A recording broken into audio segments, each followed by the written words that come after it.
Good morning, Care Bears. This is your online bestie, Tasha Jones, the founder of Talk to Tasha, where I get overextended social workers to stop working themselves to death, build their confidence and their cash flow. And how we do that is to get you to relax. We know we have a lot of things going on during COVID. You are the essential workers, you're the frontline folks. And my question is, who help and support you when things are really, really funky out there? We know we're not exempt from the things that's going on in our homes, in our marriages, in our finances. And so I started Talk to Tasha just to support you, social workers. If you are in need of a whole timeout to unplug, get refocused on the things that are important to you, prioritize your lifestyle. If you are in a job situation that you are dreading to get out that bed to go to, how much longer are you going to do that? Much like we tell our clients to make plans, to move forward and mobilize and bounce back and be resilient, these are the call to actions I'm saying to you as a social worker to do the exact same thing. We know how to be busy. We know how to help everyone. We know how to give from our deficits. But I am here to tell you, as a social worker, baby, you deserve the same measure of overflow that you so freely give out to everyone else. So if you are on this YouTube and you're feeling like, I don't know if I can keep doing this, I don't know if I can keep, y'all understand, we get cussed out by folks, we get caseloads thrown at us that's unbearable, we have tragedies with little kids, we have hospital social workers that deal with people at the end of life and encouraging the families through grief and loss. We're dealing with pay cuts and insurance cuts and supervisors that are not really good leaders, and the supervisors want to do something creative, but maybe the administration doesn't support the leadership model, but more like a management model. We are evaluated based on numbers, and we know dealing with the human experience is so up and down that trying to keep up with a number is very, very stressful. So, my question to you on this morning, what are you going to do with the current situation that you have before you that's going to render you the kind of lifestyle that you deserve? Because most of us got in the profession wanting to help and empower the world. And we know in certain systems, depending on where you're clocking in at, it just doesn't render itself to our creativity. It doesn't render itself for us to think outside the box. So rather than complaining about it 10, 15, 20, 30 years, my question to you is, when are you going to pull back, do a reset, recharge, reevaluate your journey, much like we do with our clients, and say, you know what, I'm going to lean into my situation. Here's what I want to experience.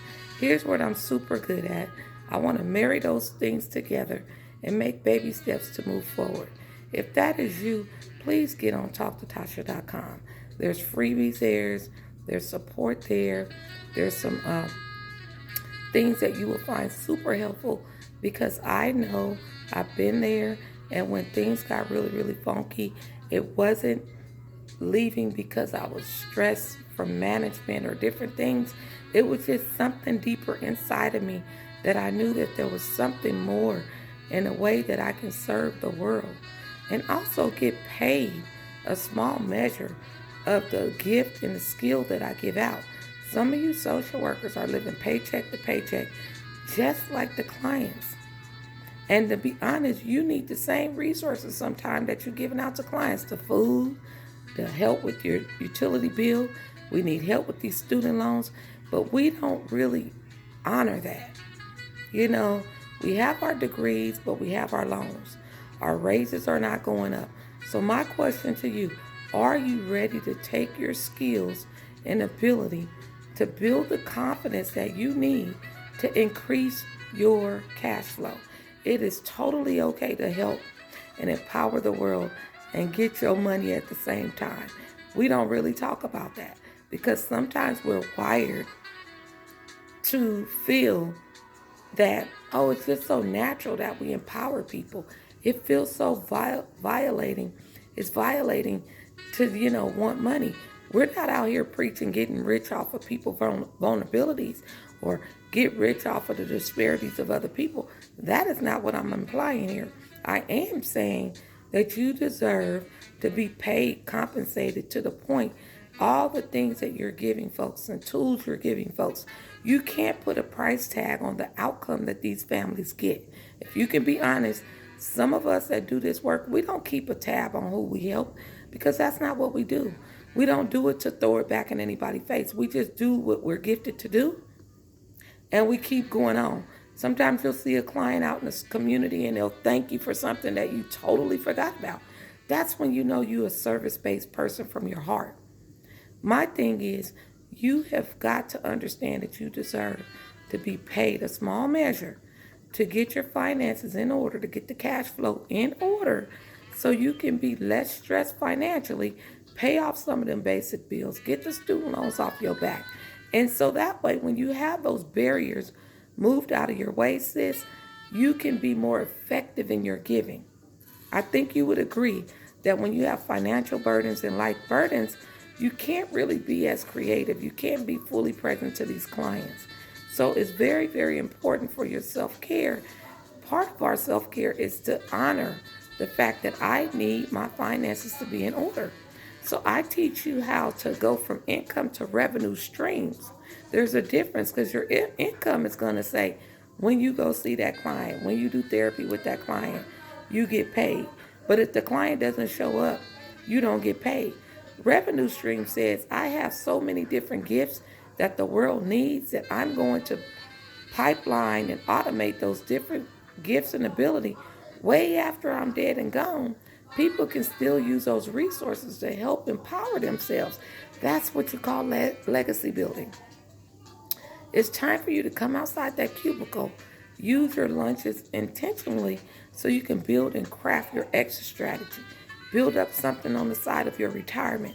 If you're listening to me right now and have not gone down to your retirement office or called them to make an appointment to run the numbers to say, hey, if I want to retire at 50 or 55 or 60, what does those numbers look like for me in my retirement? If you have not done that, I want you to get off this YouTube and do that. And I want you to come back and comment. You don't have to share the numbers, but I want you to be able to put in the comments, was those numbers feasible for you? Chances are they're not, because I ran mine, and that's what made me get off my butt and do something more different. So you're going to call, make that appointment and say, hey, I was sitting up here thinking, I want to work X amount more years. I'll be about this age at that time. Give me a guesstimate on about what that retirement would look like. Don't forget the insurance part either, folks, because the insurance premium is going to be there waiting for you. Remember, when you retire, your insurance premium is not paid for. You have a big portion of that you have to contribute to. And let's be honest, we all need medical insurance because all it takes is one little oopsie and your whole savings account can be wiped out. So that's the assignment I want you to do. You have to start paying more attention to what you need and quit going through life serving people to the point you ignore what you need. I know you're a Care Bear. Not helping people is not something you're going to stop doing because you're born with that. But I want you to craft out this week some intentional internal things that you need and you deserve. And so how you're going to do that, pardon my little Halloween nails. I got my little nails done. I hope they're not distracting, but I want a little out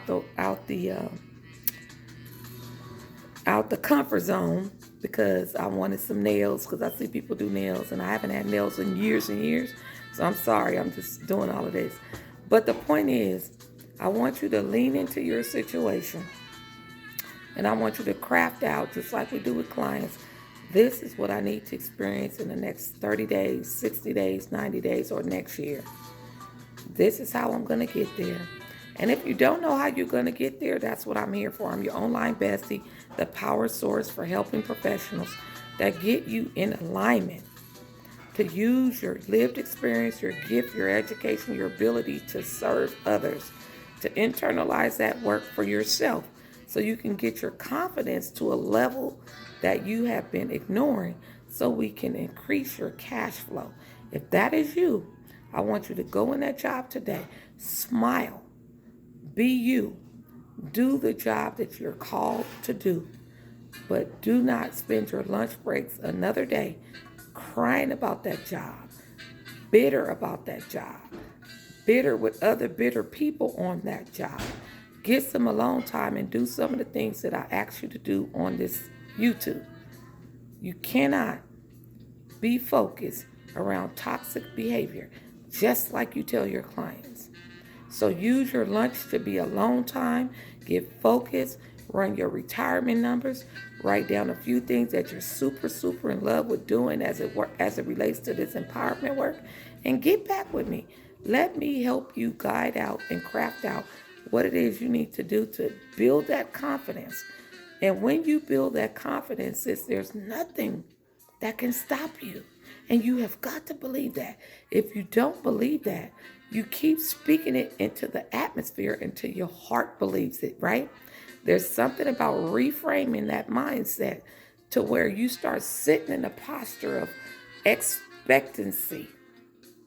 You have to expect things will get better. You have to expect that you deserve. You have to expect that the gift you give to the world deserves compensation that gets you to a place to pay your bills. We're not asking for a Tesla. A Tesla would be nice if that's your gig. We're asking for fundamentally the basic things. All right? So I'll be with you guys in a minute. Get to talktotasha.com for additional support. But right now, I want you to focus on what we talked about today and go share this with another social worker that's trapped down in that cubicle, that lost all hope, that's bitter, that's stressed out, that's on another leave, about to take another leave on top of another leave. Baby, go get your tribe of social workers and let them know there's an online bestie here to help our social workers build that confidence to increase that cash flow. Let's get it, girls.